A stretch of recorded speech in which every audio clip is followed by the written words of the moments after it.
옛날, 아주 먼 옛날에 호랑이가 담배 피우고 곰이 쑥을 먹던 그 시절보다도 더 오래된 옛날에 산과 들이 첩첩이 둘러싸인 깊은 산골 마을이 하나 있었습니다. 그 마을은 산세가 워낙 험하고 골짜기가 깊어서 해가 뜨면 금방 져버리고 바람소리가 마치 산짐승이 우는 소리처럼 들리는 곳이라 사람들의 발길이 뜸하고 세상의 소란스러움이 미치지 않는 조용한 곳이었습니다. 겨울이 되면 눈이 사람 키만큼 쌓여서 아랫마을로 내려가는 길조차 끊기기 일쑤였지만 마을 사람들은 그저 하늘이 주는 대로 땅이 내어주는 대로 순박하게 농사를 짓고 나무를 하며 살아가는 사람들이 모여 사는 평화롭다면 평화롭고 쓸쓸하다면 한없이 쓸쓸한 그런 마을이었습니다. 이 마을의 가장 외진 곳 산자락이 시작되는 비탈길에는 다 쓰러져가는 초가집 한 채가 위태롭게 서 있었는데 그곳에는 덕칠이라는 이름의 총각이 홀로 살고 있었습니다. 덕칠은 태어날 때부터 남들보다 덩치가 2배나 크고 힘이 장사여서 쌀가마니 두어 개쯤은 지게에 지고도 산을 뜀박질하듯 오르내릴 수 있었지만 어딘가 모르게 행동이 굼뜨고 말이 어눌하여 마을 사람들은 그를 두고 바보 덕칠이라 부르며 놀리곤 했습니다. 하지만 덕칠은 누가 자기를 바보라고 놀려도 화를 내기는커녕 그저 허허하고 웃으며 머리를 긁적일 뿐이었으니 그 순한 심성이 마치 갓 태어난 송아지와 같아서 마을의 굳은 일은 도맡아 하면서도 품삯 한번 제대로 따지지 않는 착한 사람이었습니다. 덕칠의 일과는 동이 트기 전 새벽 별이 희미하게 남아있을 때 일어나서 커다란 도끼를 둘러매고 산으로 올라가는 것으로 시작되었습니다. 남들이 추위에 이불 속을 파고들 때에도 덕칠은 묵묵히 산길을 걸어 올라가 아름드리 나무를 베고 마른 가지를 주워 모아 산더미처럼 쌓아 올린 뒤 그것을 지게에 지고 마을로 내려오곤 했습니다. 그의 도끼질 소리는 쿵쿵하고 산을 울렸는데 그 소리가 어찌나 규칙적이고 힘이 넘치는지 마을 사람들은 그 소리를 듣고서야 비로소 아침이 밝았음을 깨닫고 잠자리에서 일어나 하루를 시작할 정도였습니다. 덕칠에게 나무를 하는 일은 단순히 먹고 살기 위한 수단이 아니라 산과 대화하고 숲의 정기를 마시는 그만의 신성한 의식과도 같았습니다. 그가 산에서 내려올 때면 짊어진 나무짐이 너무 거대해서 멀리서 보면 마치 작은 산 하나가 움직이는 것처럼 보였고 그 밑에 깔린 덕칠의 모습은 보이지도 않을 지경이었습니다. 마을 장터에 내다 팔면 제법 큰 돈을 받을 수 있는 좋은 장작들이었지만 덕칠은 욕심을 부릴 줄 몰라 헐값에 넘기거나 형편이 어려운 노인들이 사는 집에 몰래 가져다 놓고 오기가 일쑤였습니다. 장사꾼들이 그런 덕칠을 속여 먹으려고 싼 값을 불러도 그는 그저 싱글벙글 웃으며 고맙다는 인사. 한마디면 족하다는 듯 고개를 꾸벅 숙이고 돌아섰으니 사람들은 뒤에서 혀를 차며 그를 어리석다 비웃었지만 덕칠의 마음속에는 계산이나 일속 같은 복잡한 것들이 들어설 자리가 없었습니다. 그러던 어느 해 늦가을 찬바람이 매섭게 불어오기 시작할 무렵 마을 어귀에 있는 기와집으로 젊은 여인 하나가 이사를 오게 되었는데 그녀의 이름은 연화라고 했습니다. 연화는 본래 아랫마을 부잣집으로 시집을 갔었으나 혼례를 치른 지 얼마 되지 않아 남편을 잃고 시댁 식구들에게 쫓겨나다시피 하여 낡고 허름한 이 마을의 빈집으로 흘러들어온 기구한 운명의 여인이었습니다. 그녀가 살게 된 집은 비록 기와집이라고는 하나 오랫동안 사람이 살지 않아 잡초가 무성하고 담장은 무너져 내렸으며 문풍지는 찢어져 바람이 숭숭 들어오는 흉가나 다름없는 곳이었지만 갈 곳 없는 그녀에게는 그마저도 감지덕지한 보금자리였습니다. 연화는 소복을 입은 채 파리한 얼굴로 마을 우물가에 나타나곤 했는데 그녀의 얼굴은 비록 수척하고 그늘이 져 있었지만 눈매가 맑고 고와서 마치 진흙 속에서 피어난 연꽃처럼 청초한 기운을 풍겼습니다.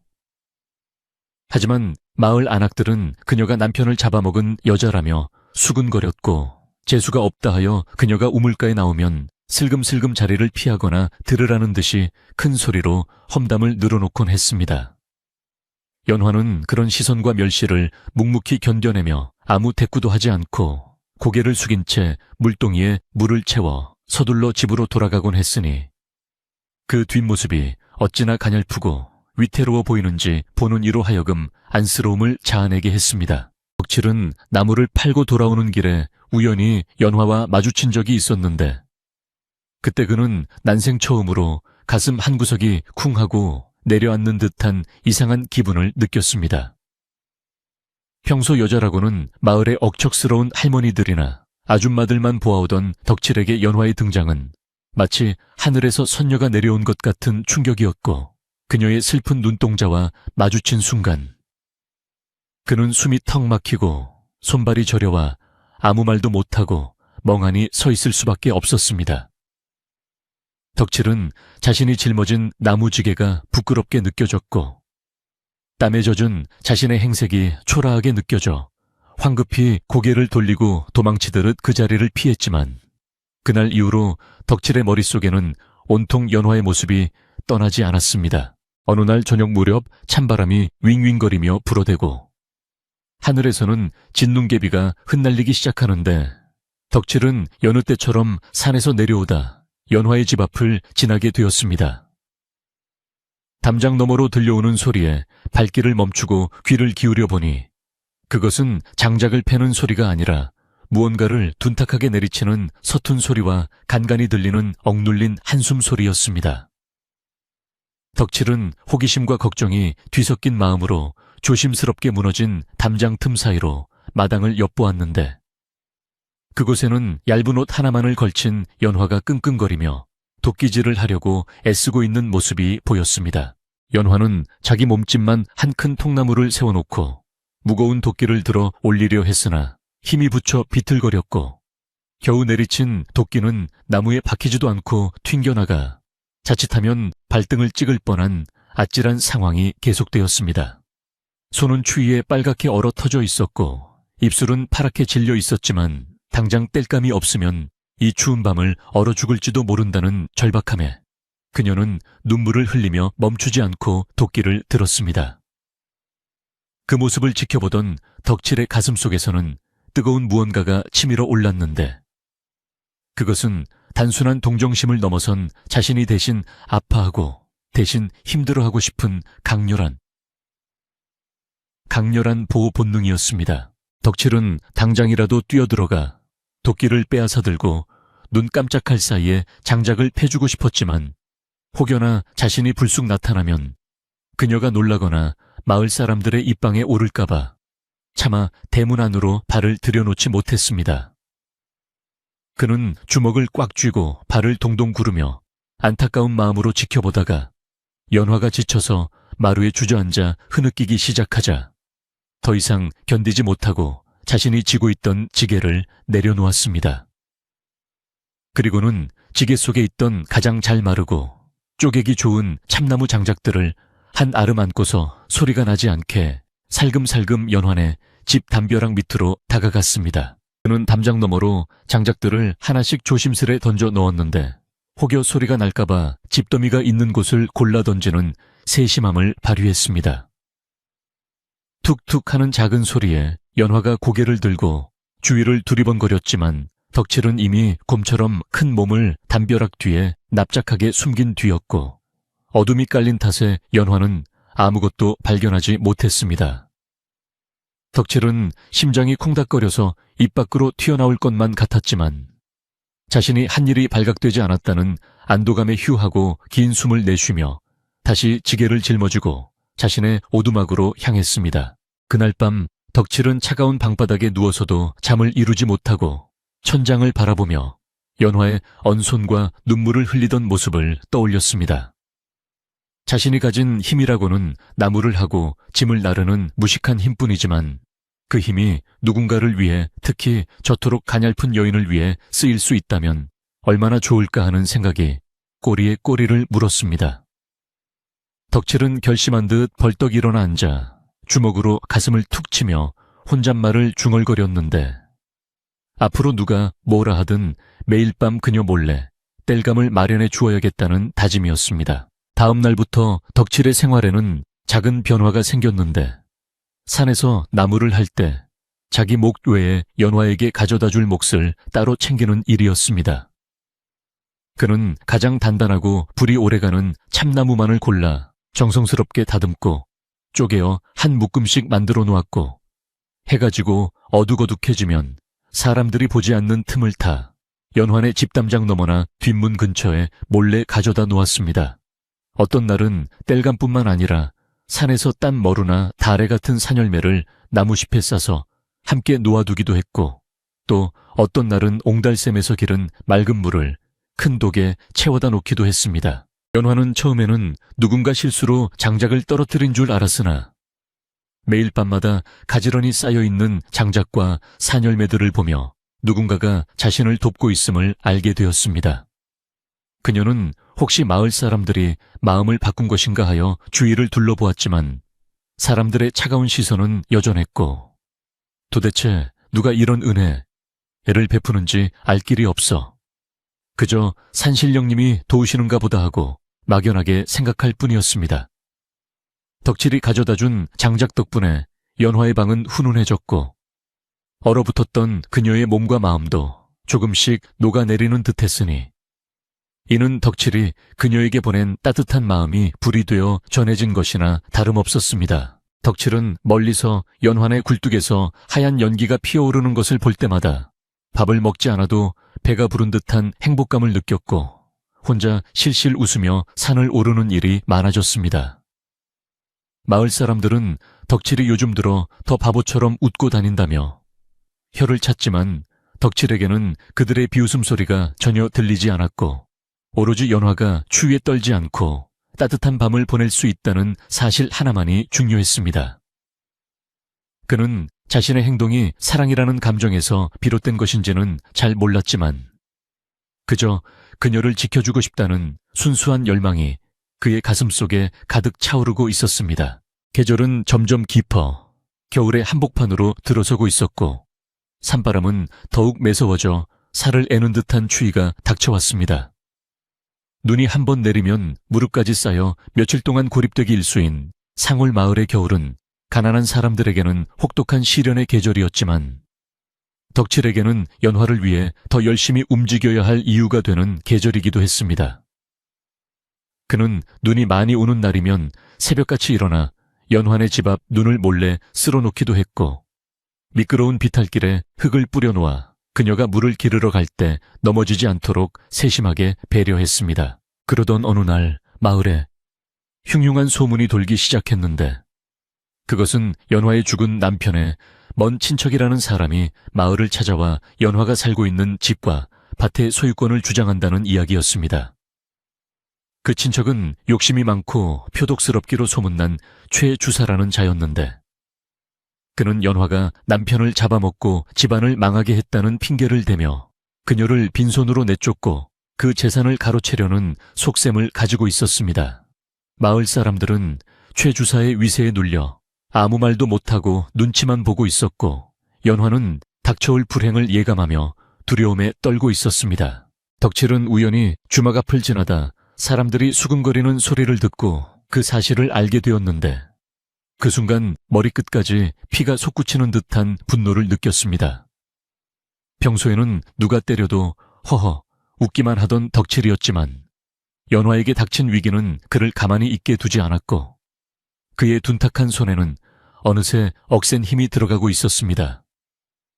그는 자신이 연화를 위해 무엇을 할 수 있을지 알지 못했지만 적어도 누군가가 그녀를 괴롭히게 놔두지는 않겠다는 굳은 결심을 하게 되었습니다. 저녁이 되어 다시 눈발이 굵어지기 시작했고 마을은 적막 속에 잠겨들었지만 덕칠의 오두막 불빛만은 밤새 꺼지지 않았습니다.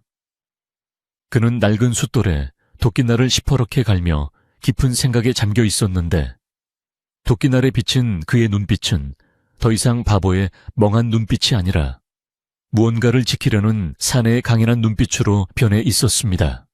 밖에서는 바람이 문풍지를 세차게 흔들며 울어대고 있었고, 이는 마치 앞으로 닥쳐올 거센 풍파를 예고하는 듯하여 덕칠의 마음을 더욱 무겁게 짓눌렀습니다. 하지만 덕칠은 두려워하지 않았으니 그에게는 지켜야 할 사람이 생겼고, 그 사람을 위해서라면 세상의 어떤 비바람도 막아설 준비가 되어 있었기 때문입니다. 그의 투박한 사랑은 소리 없이 깊어가고 있었고 마을을 뒤덮은 하얀 눈 아래에서는 아무도 모르는 사이에 뜨거운 불씨가 타오르고 있었던 것입니다. 이렇게 겨울밤은 깊어가고 덕칠과 연화 그리고 그들을 둘러싼 운명의 수레바퀴는 서서히 그러나 거침없이 돌아가기 시작했습니다. 어느 날 아침 평화롭던 산골 마을의 정적을 깨고 요란한 말발굽 소리와 함께 낯선 무리가 들이닥쳤으니 그들은 바로 연화의 죽은 남편의 육촌 형님이라는 최 주사와 그를 따르는 하인들이었습니다. 최 주사는 기름진 얼굴에 매서운 눈초리를 하고 비단 옷을 입은 채 거만하게 말 위에서 마을을 내려다보았는데 그 모습이 마치 점령군 장수라도 된 양 위압적이어서 마을 사람들은 숨을 죽이고 그들을 지켜보았습니다. 최 주사는 마을 어귀에 들어서자마자 지팡이로 땅을 탁탁 치며 연화가 살고 있는 기와집을 가리켰고 그의 입에는 탐욕스러운 미소가 번졌는데 그것은 마치 굶주린 늑대가 먹잇감을 발견했을 때 짓는 표정과 다를 바가 없었습니다. 최 주사는 대문을 박차고 들어가 마당 한가운데서 큰 소리로 연화를 불러내었는데 그의 목소리는 쩌렁쩌렁하게 울려 퍼져 동네 개들이 놀라 지저댈 정도였습니다. 방 안에 웅크리고 있던 연화가 소스라치게 놀라 툇마루로 나오자 최 주사는 다짜고짜 호통을 치며 네가 감히 남편을 잡아먹고도 이 집에 눌러 앉아 있느냐며 당장 짐을 싸서 나가라고 으름장을 놓았습니다. 연화는 너무나 기가 막히고 무서워서 말 한마디 제대로 못하고 바들바들 떨기만 했는데 최 주사는 이에 아랑곳하지 않고 문서를 흔들어대며 이 집과 밭은 본래 우리 집안의 것이니 족보에도 없는 네가 차지할 자격이 없다고 억지를 부렸습니다. 마을 사람들은 담 너머로 이 광경을 지켜보며 수군거렸지만 어느 누구 하나 나서서 연화를 변호해주는 이는 없었으니 이는 최 주사의 권세가 두렵기도 하거니와 혹시라도 불똥이 자신들에게 튈까봐 몸을 사렸기 때문이었습니다. 최 주사는 한술 더 떠서 연화가 시집올 때 하에 온 혼수마저도 빚 대신 가져가겠다며 하인들을 시켜 세간살이를 뒤지게 했고 솥단지와 이불장까지 들쑤셔 놓아 집안은 순식간에 아수라장이 되고 말았습니다. 연화가 울며 불며 제발 봐달라고 매달렸지만 최 주사는 더러운 손 치우라며 그녀를 거칠게 밀쳐냈고 바닥에 내동댕이 쳐진 연화는 서러움에 복받쳐 땅을 치며 통곡을 했으나 그 소리는 메마른 하늘로 흩어질 뿐이었습니다. 최 주사가 돌아간 뒤 마을에는 흉흉한 소문이 꼬리에 꼬리를 물고 퍼져나갔는데 그것은 최 주사가 퍼뜨린 거짓말들이 사람들의 입을 타고 사실인 양 부풀려진 것이었습니다. 연화가 밤마다 외간 남자와 밀회를 즐긴다더라.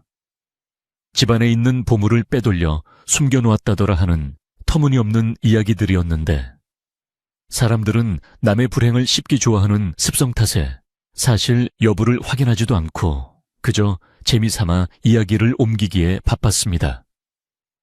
어제까지만 해도 연화를 동정하던 아낙네들조차 이제는 눈을 흘기며 그녀를 피했고 우물가에서 마주치면 들으라는 듯이 침을 뱉거나 혀를 차며 노골적으로 적개심을 드러내기 시작했습니다. 덕칠은 산에서 나무를 하고 내려오다가 주막 평상에 앉은 노인들이 나누는 이야기를 듣고 사태가 심상치 않게 돌아가고 있음을 깨닫게 되었습니다. 그는 비록 머리는 둔하여 복잡한 계산은 할 줄 몰랐지만 무엇이 옳고 그른지 무엇이 참이고 거짓인지는 본능적으로 구별할 줄 아는 맑은 영혼을 가진 사람이었습니다. 덕칠은 사람들이 아무런 잘못도 없는 연화를 두고 입에 담지 못할 험담을 늘어놓는 것을 보고는 가슴속에서 뜨거운 불덩이가 치미는 것을 느꼈고 당장이라도 달려들어 그들의 입을 막아버리고 싶은 충동을 억누르느라 주먹을 꽉 쥐어야만 했습니다. 그날 밤 덕칠은 도저히 잠을 이룰 수가 없어서 자리를 박차고 일어나 밖으로 나왔는데 차가운 밤 공기가 그의 뜨거운 머리를 식혀주는 듯 했습니다. 그는 연화가 겪고 있을 고통과 외로움을 생각하니 마음이 미어지는 것 같았고 자신이 가진 힘으로 그녀를 도울 방법이 무엇일까? 곰곰이 생각하며 밤길을 걸었습니다. 최 주사와 맞서 싸우기에는 자신이 너무나 미천한 존재라는 사실이 뼈저리게 느껴졌지만 그렇다고 해서 손 놓고 구경만 할 수는 없는 노릇이었기에 그는 다시 한번 자신의 투박한 방식대로 그녀를 지키기로 결심했습니다. 덕칠은 마을 사람들이 모두 잠든 깊은 밤을 틈타 산으로 올라가 평소보다 더 많은 나무를 해다가 연화의 집 뒷마당에 쌓아놓기 시작했습니다. 혹여나 도끼질 소리가 날까봐 미리 산 깊은 곳에서 장작을 패서 지게에 지고 내려오는 수고로움을 마다하지 않았고 발소리를 죽이기 위해 집신 위에 헝겊을 덧대어 싣는 세심함까지 보였습니다. 그의 거대한 몸집이 어둠 속에서 소리 없이 움직이는 모습은 마치 숲을 지키는 곰이나 산신령의 사자처럼 보였고 그의 이마에서 흐르는 땀방울은 추위에도 아랑곳하지 않고 땅으로 떨어져 내렸습니다. 또한 덕칠은 최 주사의 하인들이 망가뜨려 놓은 연환에 집 울타리를 고치기 위해 냇가에서 돌을 나르고 산에서 쌀이나무를 베어왔습니다. 무너진 담장 틈으로 찬바람이 들어오지 못하게 진흙을 개어 꼼꼼하게 바르고 흔들리는 기둥에는 튼튼한 버팀목을 세워주었으니 이는 단순한 집수리가 아니라 연화의 무너진 마음을 일으켜 세우고 싶은 그의 간절한 염원이 담긴 행동이었습니다. 그는 작업을 하면서도 혹시라도 연화가 깨어날까봐 숨소리조차 크게 내지 않았고 일을 마치고 나면 마치 아무 일도 없었던 것처럼 자신의 흔적을 깨끗이 지우고 사라졌습니다. 다음 날 아침 잠에서 깬 연화는 마당에 수북이 쌓인 장작과 말끔하게 고쳐진 담장을 보고 깜짝 놀라 입을 다물지 못했습니다. 어젯밤 꿈속에서 누군가가 다녀간 것 같은 느낌은 있었지만 이렇게 밤새 누군가가 자신을 위해 땀 흘려 일해 놓았으리라고는 상상도 못했던 일이었습니다. 그녀는 담장을 쓰다듬으며 거칠지만 따뜻한 누군가의 손길을 느꼈고 그 순간 얼어붙었던 마음에 온기가 돌며 알 수 없는 위안을 받았습니다. 그녀는 누가 이런 은혜를 베푸는지 짐작가는 사람이 있었지만 감히 그 이름을 입 밖으로 내지 못한 채 마음속으로만 깊은 감사를 드렸습니다. 한편 최 주사는 마을 사람들을 포섭하여 자신의 편으로 만들기 위해 술과 고기를 베풀며 인심을 쓰고 다녔습니다. 그는 마을 회관에 사람들을 모아놓고 연화가 이 마을의 물을 흐리고 있다며 그녀를 쫓아내야만 마을에 복이 온다는 궤변을 늘어놓았고 어리석은 사람들은 공짜 술에 취해 그의 말에 맞장구를 치며 연화를 비난하는 데 동참했습니다. 최 주사는 며칠 내로 연화가 제발로 나가지 않으면 관에 고발하여 옥살이를 시키겠다고 으름장을 놓았고 이 소식은 바람을 타고 연화의 귀에까지 들어가 그녀를 공포에 떨게 만들었습니다. 이러한 상황 속에서 마을의 가장 큰 어른이자 지혜롭기로 소문난 박노인이 덕칠의 행동을 유심히 지켜보고 있었습니다. 박노인은 젊은 시절 세상을 떠돌며 많은 것을 보고 겪은 분으로 사람의 겉모습보다는 그 속내를 꿰뚫어보는 희안을 가진 분이었습니다. 그는 덕칠이 밤마다 몰래 연화의 집을 드나들며 굳은 일을 도맡아 하는 것을 우연히 목격하게 되었고 이 우직한 청년이 위험한 불장난에 뛰어들고 있음을 직감하고 걱정스러운 마음에 혀를 찼습니다. 어느 날 해질 무렵 박노인은 산에서 내려오는 덕칠을 길목에서 기다리고 있다가 조용히 그를 불렀습니다. 덕칠이 지게를 내려놓고 공손하게 인사를 하자 박노인은 담뱃대에 불을 붙이며 심각한 표정으로 입을 열었습니다. 덕칠아, 네가 요새 밤마다 무슨 짓을 하고 다니는지 내 다 알고 있다. 내 마음이 비단결처럼 고운 것은 알겠다만 이번 일은 네가 감당하기엔 너무나 험한 일이다. 최 주사는 독사 같은 위인이라 한번 물리면 뼈도 못 추린다. 공연히 남의 일에 끼어들어 봉변당하지 말고 그만두거라. 박노인의 충고는 덕칠을 아끼는 마음에서 우러나온 진심. 어린 걱정이었지만 덕칠은 고개를 푹 숙인 채 한동안 아무 말도 하지 않았습니다. 잠시 후 덕칠은 천천히 고개를 들어 박노인의 눈을 똑바로 바라보며 평소답지 않게 또렷한 목소리로 말했습니다. 어르신, 저는 바보라서 복잡한 건 모릅니다요. 하지만 산에 있는 나무들도 비바람이 불면 서로 가지를 얼거기대며 버티는데 하물며 사람이 사람한테 그리 모질게 구는 건 아니라고 배웠구만요. 저 여자가 불쌍해서가 아니라 그저 사람이 얼어 죽게 생겼는데 모른 척하면 제가 사람이 아니라 짐승이 될 것 같아서 그럽니다. 덕칠에 투박하지만 전곡을 찌르는 대답에 박노인은 말문이 막히고 말았습니다. 그는 덕칠이 단순히 어리석은 줄만 알았는데 그 안에 누구보다도 깊고 단단한 심지가 있음을 깨닫고는 가슴 한구석이 찡해오는 것을 느꼈습니다. 박노인은 한숨을 길게 내쉬며 덕칠의 어깨를 두어 번 툭툭 쳐주고는 허허, 나무꾼이 선비보다 낫구나. 하지만 조심하거라. 세상은 네 마음처럼 그렇게 곧지 않다. 라는 말을 남기고 뒷짐을 진 채 멀어져 갔습니다. 그날 이후로 최 주사의 횡포는 날이 갈수록 심해져 갔고 급기야는 하인들을 시켜 연화의 밭을 갈아엎고 우물에 오물을 던져 넣는 등 못된 짓을 서슴지 않았습니다. 연화는 더 이상 견딜 힘이 없어 방 안에 틀어박혀 식음을 전폐하고 알아눕게 되었고 마을 사람들은 이제 곧 연화가 쫓겨나거나 죽어나갈 것이라며 수군거렸습니다. 덕칠은 멀리서 굳게 닫힌 연화의 방문을 바라보며 애가 타들어가는 심정이었지만 당장 쳐들어가기에는 때를 기다려야 한다고 스스로를 다독였습니다. 하늘은 잔뜩 찌푸려 금방이라도 폭설이 쏟아질 것 같은 날씨가 계속되었고 산짐승들도 겨울잠을 자러 들어간 고요한 산속에서 덕칠만이 홀로 도끼를 갈고 있었습니다. 쓱싹쓱싹 하는 숫돌 가는 소리가 적막한 공기를 가르며 울려 퍼졌는데 그것은 마치 덕칠이 마음속의 망설임을 갈아내고 결의를 다지는 소리처럼 들렸습니다. 그는 도끼날이 시퍼렇게 설 때까지 손을 멈추지 않았고 그의 눈빛은 다가올 폭풍우를 예감한 듯 깊고 무겁게 가라앉아 있었습니다. 최 주사는 드디어 날짜를 정해 연화를 강제로 끌어내겠다고 마을에 공표를 하였고 그날은 바로 눈이 펑펑 쏟아질 것으로 예보된 동짓날이었습니다. 그는 마을 사람들을 모두 불러 모아 연화가 쫓겨나는 꼴을 구경거리로 만들 심산이었고 이를 통해 자신의 위세를 과시하고 마을을 완전히 장악하려는 속셈이었습니다. 마을 분위기는 폭풍 전야처럼 긴장감이 감돌았고 사람들은 두려움과 호기심이 뒤섞인 눈빛으로 다가올 날을 기다리고 있었습니다. 덕칠은 그 소식을 듣고 산에서 내려와 자신의 오두막에서 집신 끈을 단단히 고쳐 메었습니다.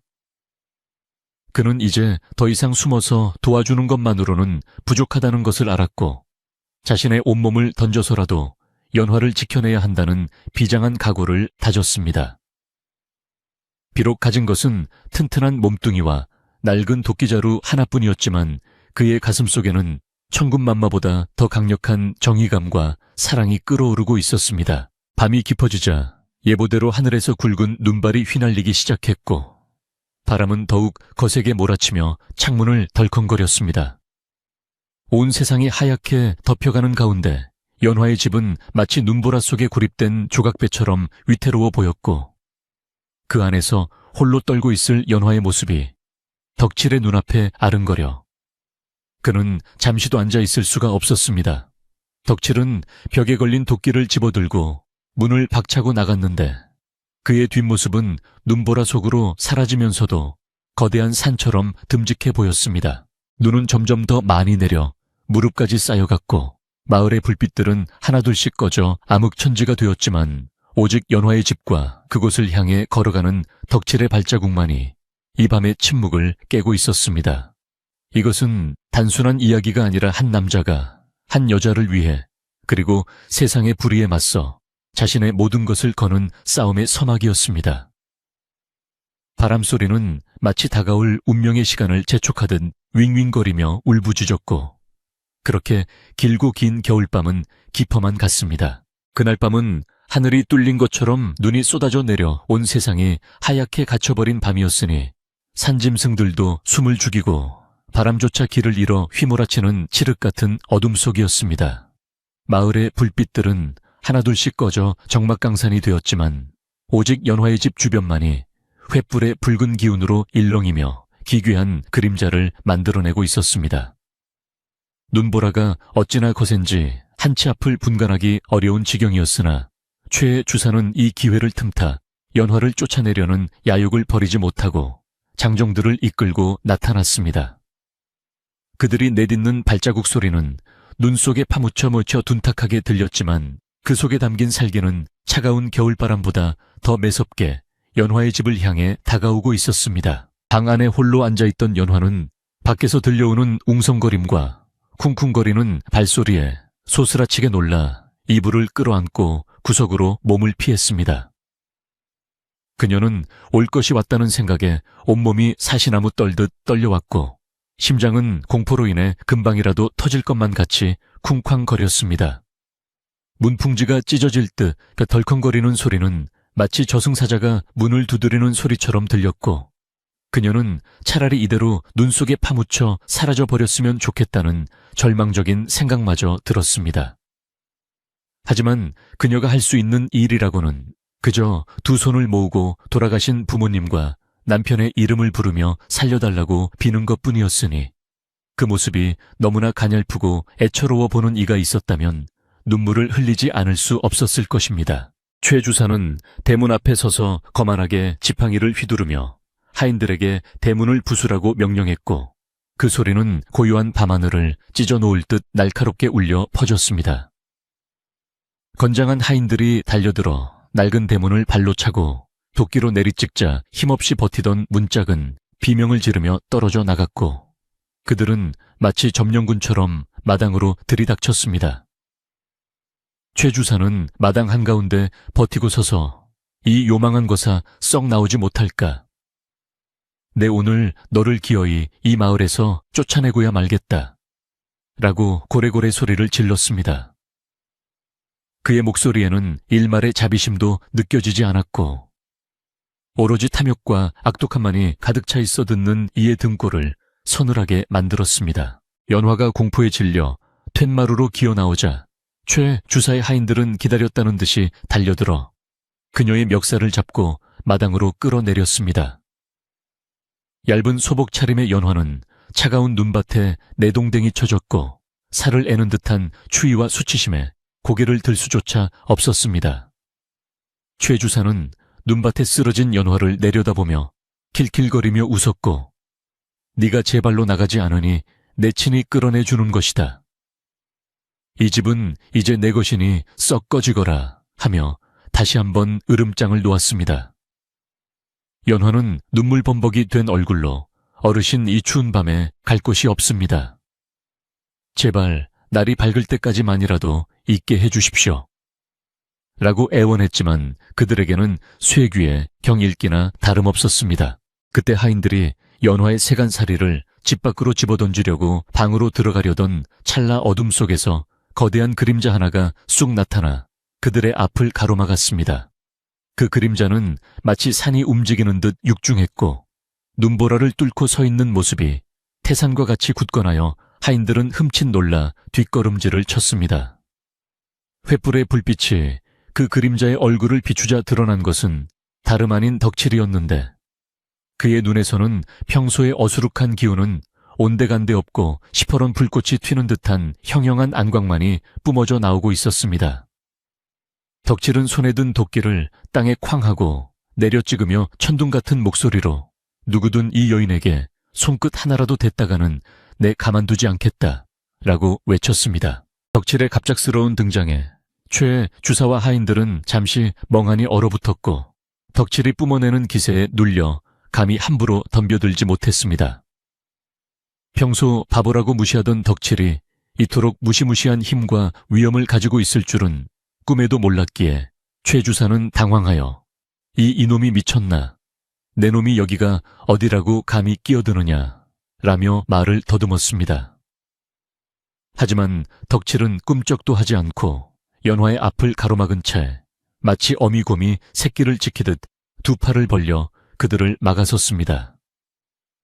그의 넓은 등은 눈밭에 쓰러진 연화에게 세상에서 가장 안전하고 든든한 방패가 되어주었고 연화는 그제야 안도의 한숨을 내쉬며 덕칠의 뒷모습을 바라보았습니다. 최 주사는 체면을 구긴 것에 분노하여 하인들에게 당장 저놈을 끌어내고 멍석말이를 하라고 소리쳤지만 하인들은 덕칠의 덩치와 서슬퍼런 도끼에 겁을 먹고 서로 눈치만 볼 뿐이었습니다. 덕칠은 그들을 향해 한 걸음 내디디며 사람이 사람을 괴롭히면 벌을 받는다 했소. 이 추운 날 여인을 내쫓는 것이 양반이 할 짓이오 라고 투박하지만 전곡을 찌르는 말을 던졌습니다. 그의 말은 화려한 미사여구는 없었지만 진실이 담겨 있어 듣는 이들의 가슴을 뜨끔하게 만들었고 눈보라 속에서도 또렷하게 울려 퍼져 마을 사람들의 잠을 깨우기 시작했습니다. 소란스러운 소리에 잠이 깬 마을 사람들이 하나둘씩 등불을 들고 모여들기 시작했는데 그들은 눈 덮인 연환에 마당에서 벌어지는 기막힌 광경을 목격하게 되었습니다. 마을 사람들은 횃불 아래 드러난 마당의 모습을 보고 깜짝 놀랐는데 그곳에는 그동안 누가 했는지 몰랐던 정성스러운 손길들이 고스란히 드러나 있었기 때문입니다. 무너졌던 담장은 튼튼하게 고쳐져 있었고 땔감이 없어 냉골이었을 아궁이 옆에는 잘 마른 참나무 장작이 산더미처럼 쌓여 있었으며 눈이 쌓이지 않도록 길을 터놓은 흔적까지 역력했습니다. 사람들은 웅성거리며 저게 다 누가 한 짓인가 귀신이 곡할 노릇이네 라며 놀라워했습니다. 그때 박노인이 사람들 틈에서 나와 지팡이를 짚고 천천히 다가오더니 쌓여있는 장작더미를 가리키며 저 장작을 보아라. 저렇게 굵고 단단한 나무를 해올 사람은 이 마을에 덕칠이 놈밖에 없다. 저 담벼락에 바른 진흙도 덕칠이가 냇가에서 퍼 나르던 것과 똑같지 않으냐 라고 말했습니다. 마을 사람들은 그제야 그동안 연화를 몰래 도와주던 우렁각시가 다름 아닌 덕칠이었음을 깨닫게 되었고 바보라고만 여겼던 그가 남몰래 베풀어온 선행에 부끄러움을 느끼며 고개를 숙였습니다. 최 주사가 퍼뜨린 헛소문과는 달리 덕칠은 아무런 대가도 바라지 않고 오직 연화가 살 수 있도록 묵묵히 보살펴 왔던 것입니다. 최 주사는 자신의 계략이 틀어지고 마을 사람들의 분위기가 심상치 않게 돌아가자 다급한 마음에 말도 안 되는 억지를 부리기 시작했습니다. 저것 보시오. 저놈이 밤마다 이 과부집에 드나들었다는 증거가 여기 있어 둘이서 눈이 맞아 내 집안의 재물을 빼돌리고 풍기문란을 일으킨 것이 분명하오. 라며 덕칠과 연화를 손가락질했습니다. 그는 어떻게든 덕칠을 부도덕한 놈으로 몰아세워 위기를 모면하려 했지만 그의 목소리는 왠지 모르게 떨리고 있었고 눈동자는 불안하게 흔들리고 있었습니다. 덕칠은 최 주사의 모함에 억울해하거나 화를 내는 대신 그저 덤덤한 표정으로 마을 사람들을 둘러보며 입을 열었습니다. 나는 배운 것이 없어 풍기문란이 뭔지 모릅니다. 하지만 이 여자가 얼어 죽을까봐 나무를 해다 주었고 굶어 죽을까봐 산열매를 주었소. 그게 죄라면 닭에 받겠소. 하지만 이 여자를 쫓아내려면 나부터 죽이고 가시오. 그의 말은 꾸밈이 없고 순박했기에 오히려 더 큰 울림을 주었고 그 자리에 모인 사람들의 마음을 움직였습니다. 사람들은 덕칠의 진심 어린 눈빛에서 그가 거짓말을 할 위인이 아니라는 것을 본능적으로 알 수 있었습니다. 연화는 덕칠의 말에 감동하여 하염없이 눈물을 흘렸는데 그동안 마을 사람들에게 받았던 멸시와 서름이 덕칠의 따뜻한 한마디에 눈 녹듯 사라지는 것만 같았습니다.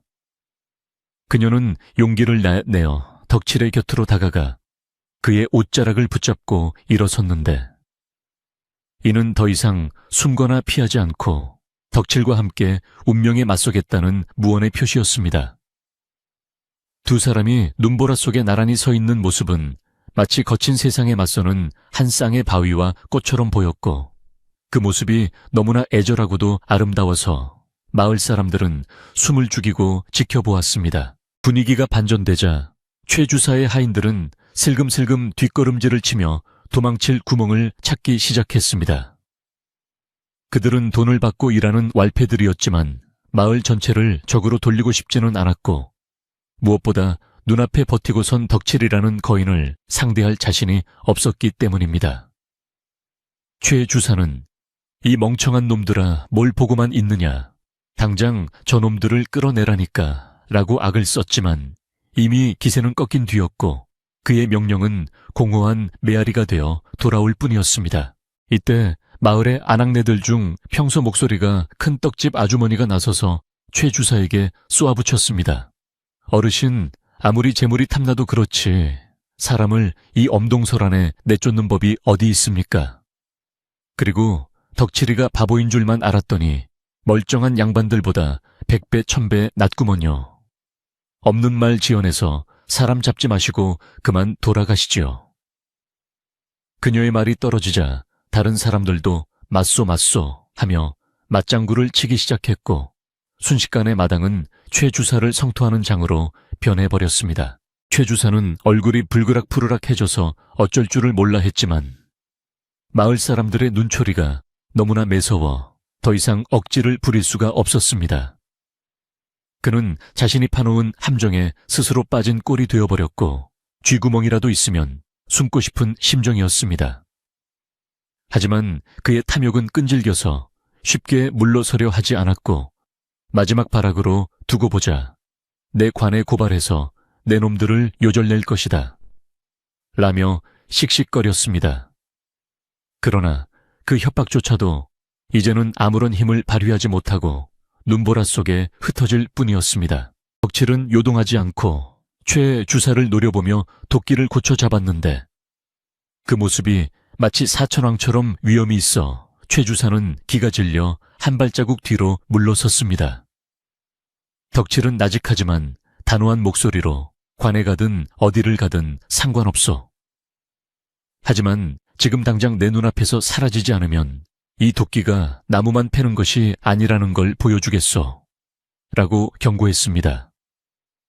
이것은 덕칠이 생전 처음으로 남에게 보인 살기였고 그만큼 연화를 지키려는 그의 의지가 확고함을 보여주는 것이었습니다. 눈은 더욱 거세게 내려 세상은 온통 하얀색으로 뒤덮였지만 연환의 마당만큼은 뜨거운 열기로 가득 차 있었습니다. 횃불은 꺼져가고 있었지만 사람들의 마음속에 켜진 정의의 불꽃은 점점 더 타오르고 있었고 이제 그 누구도 덕칠과 연화를 함부로 대할 수 없게 되었습니다.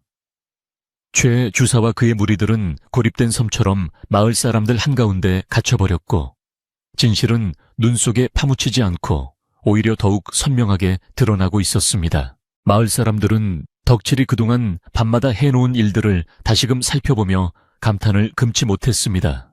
장작은 비에 젖지 않도록 지프로 꼼꼼하게 덮여 있었고 물동이가 얼지 않도록 헌옷가지로 감싸놓은 것까지 발견되었습니다.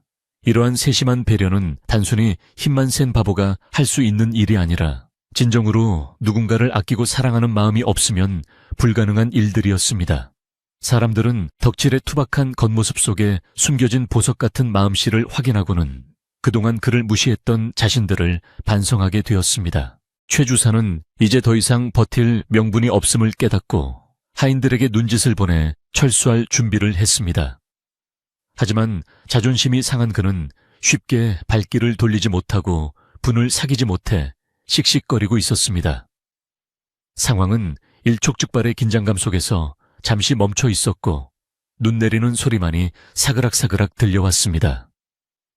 덕칠은 끝까지 긴장을 풀지 않고 연화의 곁을 지켰으며 연화는 그런 덕칠의 옷자락을 꼭 쥔 채 떨리는 가슴을 진정시키고 있었습니다. 이 밤의 소동은 단순한 싸움이 아니라 마을 전체의 양심을 깨우고 진실과 거짓을 가려내는 중요한 사건이 되었습니다. 하얗게 내리는 눈은 마치 세상의 더러움을 덮어버리고 새로운 시작을 알리는 서막과도 같았습니다. 덕칠의 우직한 사랑과 용기가 마을 사람들의 차가운 마음을 녹이고 최 주사의 악행을 막아내는 기적을 만들어내고 있었던 것입니다. 밤은 깊어 새벽을 향해 가고 있었지만 아무도 자리를 뜨려 하지 않았습니다. 모두가 이 결말이 어떻게 날지 지켜보아야 한다는 의무감 같은 것을 느끼고 있었기 때문입니다. 덕칠과 연화 그리고 최 주사와 마을 사람들 이들이 만들어낸 한겨울 밤의 이야기는 이제 절정을 지나 결말을 향해 달려가고 있었습니다. 날이 밝아오기에는 아직 이른 시각 눈보라가 휘몰아치는 마당 한가운데서 팽팽하게 맞서던 대치는 마을 어른인 박노인의 엄숙한 호통으로 새로운 국면을 맞이하게 되었습니다. 박노인은 지팡이를 들어 최 주사를 가리키며 여보게, 최 주사 자네가 아무리 족보를 들먹이고 문서를 흔들어댄들 사람의 도리를 저버린다면 그게 다 무슨 소용이겠는가. 하늘이 보고 땅이 아는데 이 엄동설 안에 갈 곳 없는 여인을 내쫓으려 하다니 자네 조상님들이 지하에서 통곡할 일이네. 라고 준엄하게 꾸짖었습니다.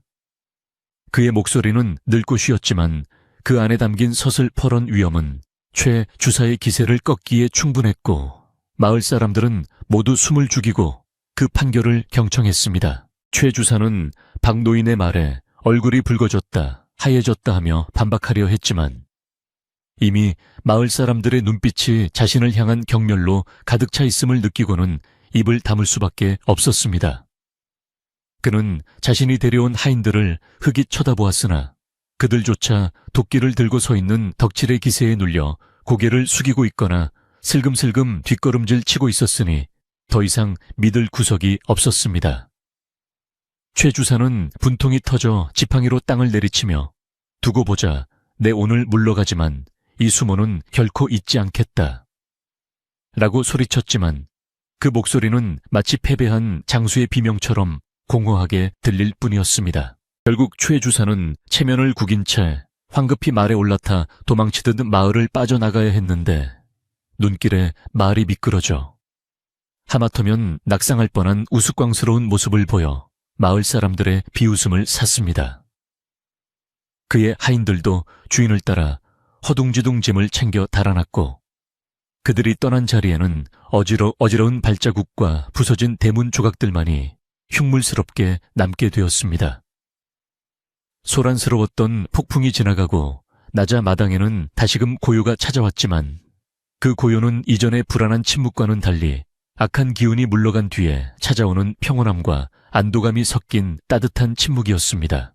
최 주사 일행이 완전히 시야에서 사라지자 긴장이 풀린 연화는 그 자리에 주저앉아 참았던 눈물을 터뜨리고 말았습니다. 그동안 겪었던 마음고생과 두려움이 한꺼번에 밀려와 그녀의 가냘픈 어깨는 걷잡을 수 없이 흔들렸고 서러운 울음소리가 눈 덮인 마당을 적셨습니다. 덕칠은 도끼를 내려놓고 조심스럽게 연화에게 다가가 자신의 낡은 속옷을 벗어 그녀의 어깨에 덮어주었습니다. 그의 손길은 투박했지만 그 온기는 화로보다 따뜻했고 이제 괜찮습니다. 저놈들이 다시는 못 올 겁니다. 라고 말하는 그의 목소리는 든든한 바위처럼 그녀를 지탱해 주었습니다. 그 광경을 지켜보던 마을 사람들은 하나둘씩 연화의 곁으로 다가와 그동안 그녀를 오해하고 냉대했던 것에 대해 사과하기 시작했습니다. 떡집 아주머니가 먼저 연화의 손을 잡으며 아이고, 댁이 이렇게 고생하는 줄도 모르고 우리가 너무 무심했구먼. 내 입이 10개라도 할 말이 없네. 하며 눈시울을 붉혔습니다.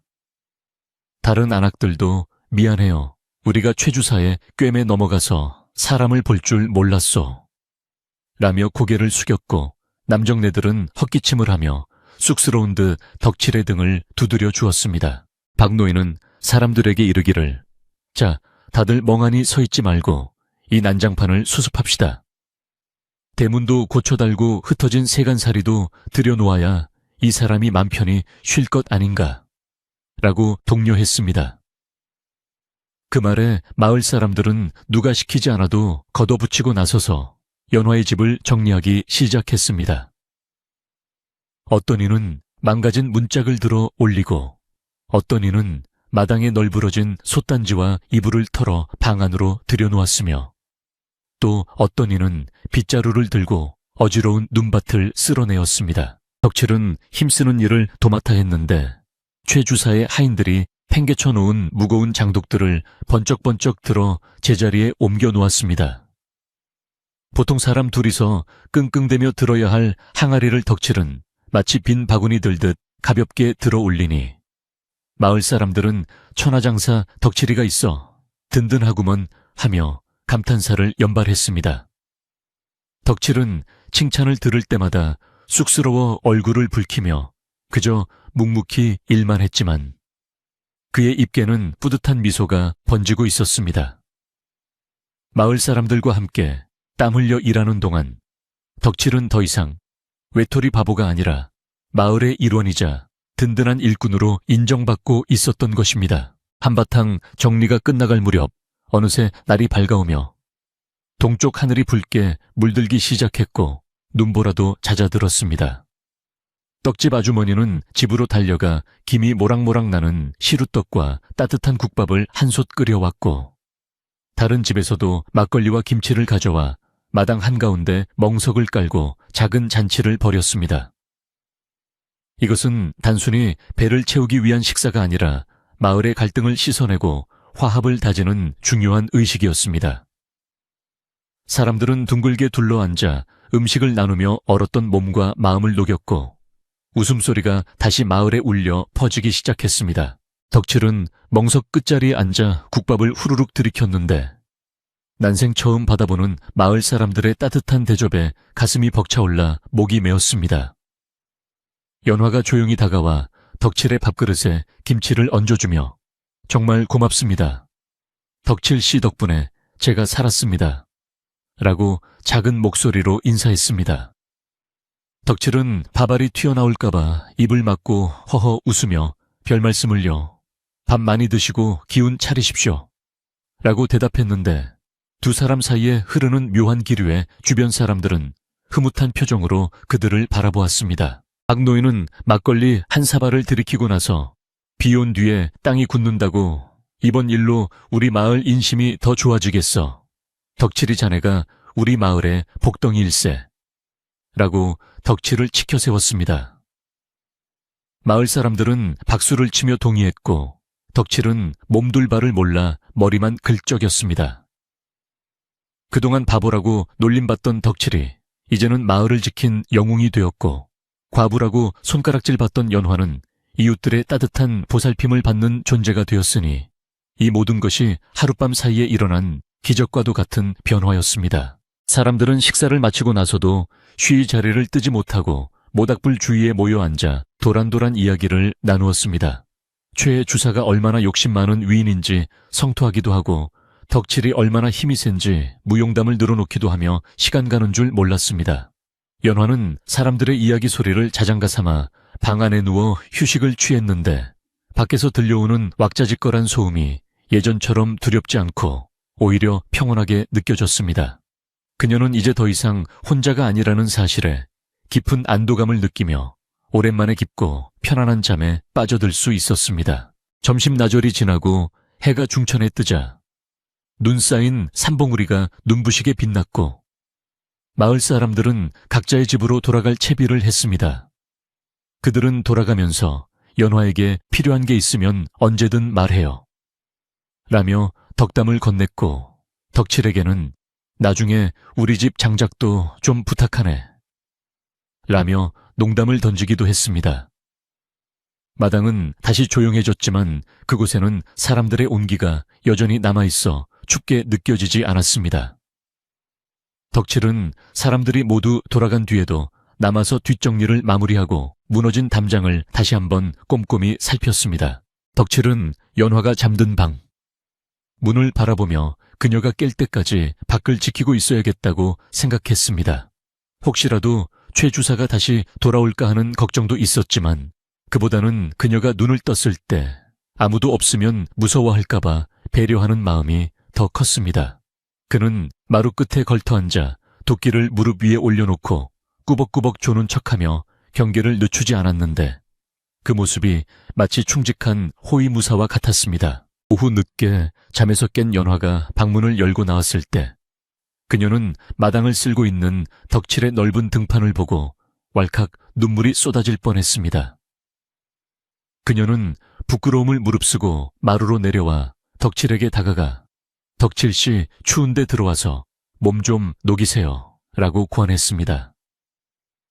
덕칠은 화들짝 놀라며 손사래를 쳤지만 연화의 간곡한 청을 거절하지 못하고 쭈뼛거리며 방으로 들어갔습니다. 방 안은 아까 마을 사람들이 군부를 때 놓아 훈훈했고 두 사람은 작은 밥상을 사이에 두고 마주 앉게 되었습니다. 어색한 침묵이 흘렀지만 그것은 불편한 침묵이 아니라 서로에 대한 고마움과 설렘이 교차하는 침묵이었습니다. 연화는 따뜻한 물 한 그릇을 덕칠에게 건네며 앞으로 제가 갚아야 할 은혜가 태산 같습니다. 라고 말했습니다. 덕칠은 물그릇을 두 손으로 받쳐들고 은혜라니요. 저는 그저 아주머니가 웃는 모습 한번 보고 싶었을 뿐입니다. 라고 투박하게 진심을 고백했습니다. 그 말에 연화의 얼굴은 저녁 노을처럼 붉게 물들었고 덕칠도 자신의 말에 놀라 귀까지 빨개졌습니다. 그렇게 두 사람은 서로의 마음을 확인하며 지난밤의 악몽을 뒤로하고 새로운 미래를 꿈꾸기 시작했습니다. 밖에서는 처마 및 고드름이 녹아 똑똑 떨어지는 물소리가 들려왔고 이는 겨우내 얼어붙었던 두 사람의 인생에도 봄이 오고 있음을 알리는 소리였습니다. 덕칠은 이제 더 이상 산속의 외로운 나무꾼이 아니었고 연화 또한 세상에 버려진 가련한 여인이 아니었습니다.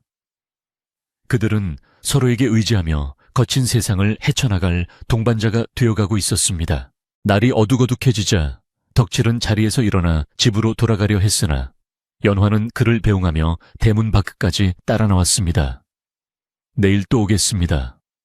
라는 덕칠의 말에 연화는 환한 미소로 고개를 끄덕였고 그 미소는 덕칠이 그토록 보고 싶어 했던 바로 그 미소였습니다.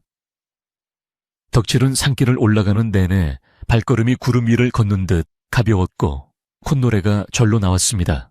마을은 이제 완전히 평온을 되찾았고 굴뚝마다 피어오르는 저녁 연기는 평화로운 산골 마을의 정취를 더해주고 있었습니다.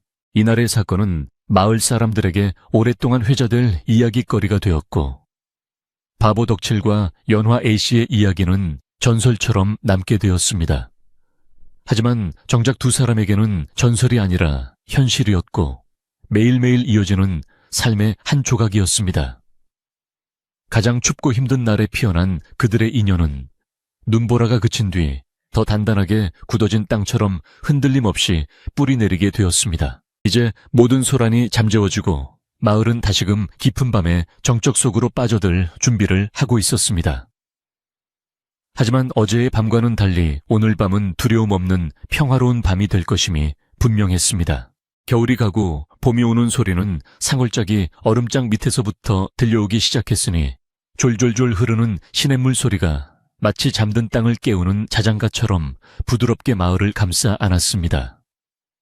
그 모진 눈보라가 휩쓸고 지나간 자리에는 언제 그랬냐는 듯 따스한 햇살이 내려앉아 언 땅을 녹이고 담장 밑에는 노란 복수초가 수줍게 고개를 내밀며 새로운 계절이 당도했음을 알리고 있었습니다.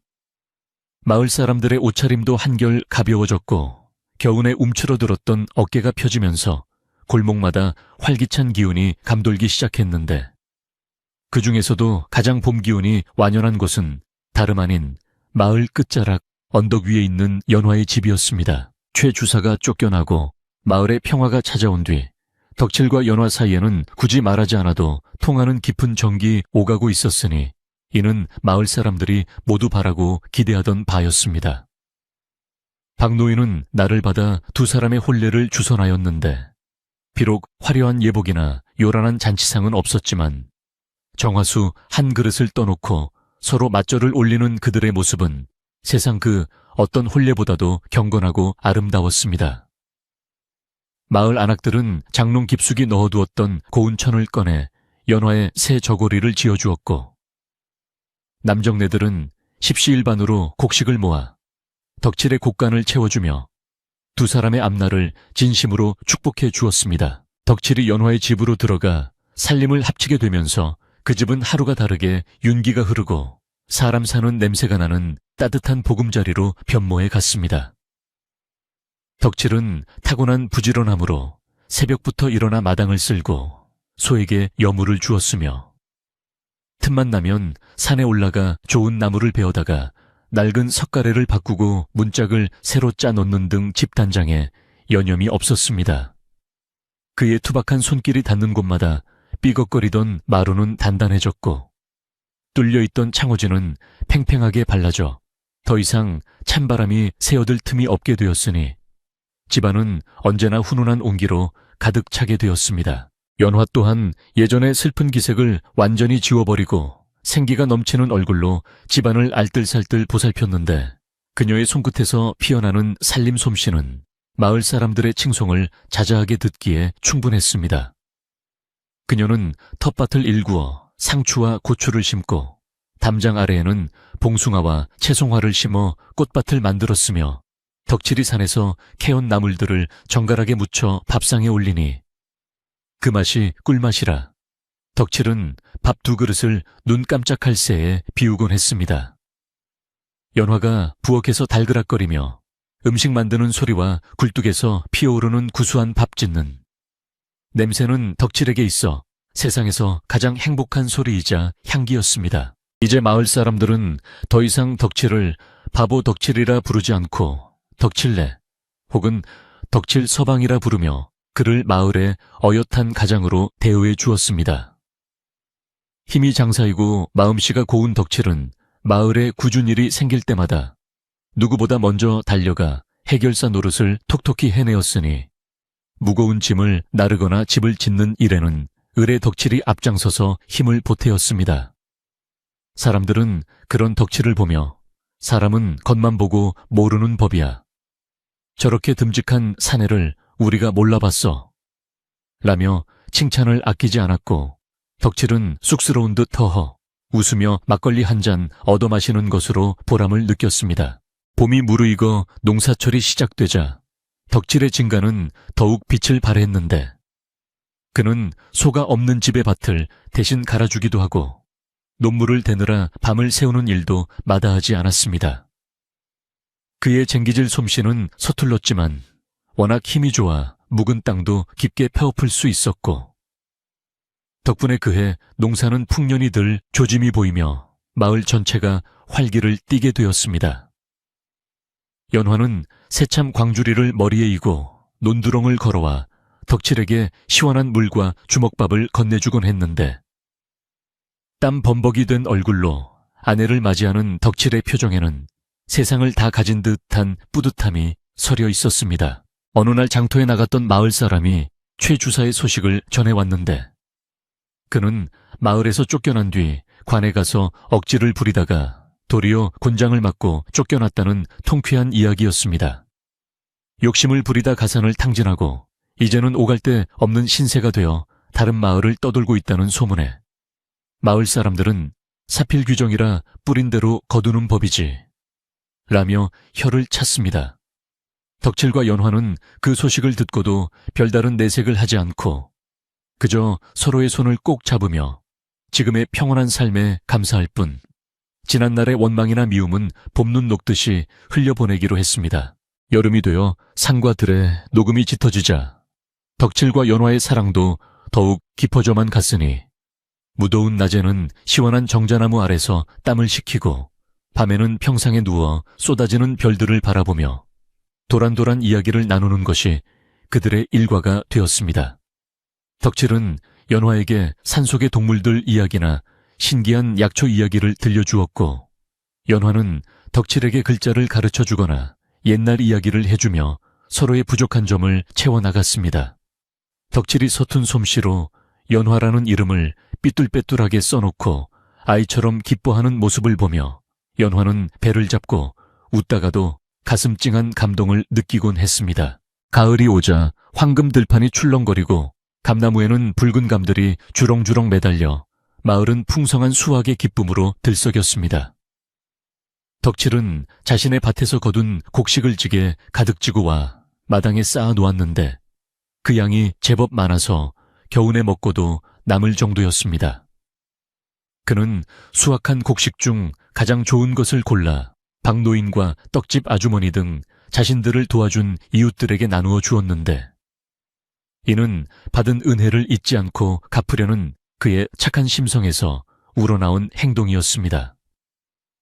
마을 사람들은 덕칠이 가져온 핵곡식을 받으며 덕칠이가 이제 진짜 농사꾼이 다 됐네 그려 라며 덕담을 건네주었습니다. 어느 늦가을 저녁 찬바람이 불기 시작할 무렵 연화는 덕칠에게 조용히 기쁜 소식을 전했으니 바로 태기가 있다는 말이었습니다. 덕칠은 그 말을 듣고 너무나 놀라고 기뻐서 한참 동안 말을 잇지 못하다가 연화를 번쩍 들어안고 마당을 몇 바퀴나 빙글빙글 돌았습니다. 내가 아비가 된다니, 우리에게 아이가 생긴다니 하며 외치는 덕칠의 목소리는 상월짜기를 메아리쳐 울렸고, 이를 지켜보던 달님도 흐뭇한 미소를 지으며 그들을 비추어 주었습니다. 이제 두 사람은 둘만의 행복을 넘어 새로운 생명을 기다리는 설렘 속에 더욱 단단한 가족으로 거듭나게 된 것입니다. 겨울이 다시 찾아와 첫눈이 내리는 날 덕칠과 연화는 따뜻한 아랫목에 앉아 지난 겨울의 일들을 회상하게 되었습니다. 1년 전만 해도 추위와 공포에 떨며 앞날을 알 수 없었던 두 사람이었지만 이제는 따뜻한 집과 넉넉한 양식, 그리고 무엇보다 서로를 아껴주는 마음이 있어 더 이상 겨울이 두렵지 않았습니다. 창밖에는 한방눈이 소복소복 쌓여가고 있었지만 방 안에는 화로의 숯불이 발갛게 타오르며 두 사람의 얼굴을 따스하게 비추고 있었습니다. 덕칠은 연화의 손을 잡고 투박하지만 진심 어린 목소리로 말했습니다. 부인 내 평생 당신과 아이를 굶기지 않고 춥지 않게 하겠소. 비록 내가 배운 것은 없어도 그것 하나만은 목숨 걸고 지킬 것이니 믿어주시오. 연화는 덕칠의 듬직한 어깨에 머리를 기대며, 서방님, 저는 비단 옷도 고래등 같은 기와집도 필요 없습니다. 그저 지금처럼 서방님과 함께 웃으며 살 수 있다면 그것으로 족합니다. 라고 화답했습니다. 두 사람의 그림자가 벽에 하나로 겹쳐지며 일렁이는 모습은 세상 그 어떤 그림보다도 평화롭고 아름다운 풍경이었습니다. 마을에는 다시 밤이 깊어지고 집집마다 불이 꺼지며 고요한 정적이 찾아왔지만 그 정적은 쓸쓸함이 아니라 안온함이 깃든 평화로운 침묵이었습니다. 산짐승들도 잠이 들고 바람소리마저 잦아든 이 시각 덕칠내 오두막 굴뚝에서는 하얀 연기가 피어오르다 밤하늘로 흩어져 별이 되었습니다. 착한 마음을 가진 이들이 복을 받고 시련을 이겨내어 행복을 찾는다는 이 이야기는 마치 할머니의 무릎을 베고 듣던 옛날 이야기처럼 듣는 이의 마음을 편안하게 어루만져 주었습니다. 덕칠이 잠자리에 들기 전 마당에 나가 하늘을 올려다보니 수만 개의 별들이 보석처럼 빛나고 있었습니다. 그는 그 별들을 보며 마음속으로 다짐했습니다. 이 소중한 행복을 지키기 위해 내일도 모레도 변함없이 성실하게 살아가겠노라고. 그리고 언젠가 태어날 아이에게 아비로서 부끄럽지 않은 사람이 되겠노라고 말입니다. 그의 입계는 맑고 순수한 미소가 번졌고 그 미소는 밤 공기를 타고 온 마을에 따스한 기운을 전하는 듯했습니다. 이제 이야기는 끝을 맺으려 합니다. 거친 운명의 파도 속에서도 서로를 믿고 의지하며 진정한 사랑을 이루어낸 바보 나무꾼 덕칠과 연화 A씨의 이야기는 이 상월 마을의 전설이 되어 오래오래 전해져 내려왔습니다. 착한 사람은 하늘이 돕고 진심은 반드시 통한다는 그 평범한 진리가 오늘 밤 여러분의 꿈속에도 찾아가기를 바랍니다. 밤은 깊어 삼경이 지났고 온 세상은 깊은 잠에 빠져들었습니다. 덕칠네 집의 호롱불도 이제 가만히 사그라들고 두 사람의 고른 숨소리만이 방 안을 채우고 있습니다. 걱정 근심일랑 모두 내려놓으시고 저 덕칠과 연화가 누리는 평온한 행복처럼 여러분도 따뜻하고 편안한 밤 보내시기를 소망합니다. 자, 이제 눈을 감고 편안하게 호흡을 고르세요.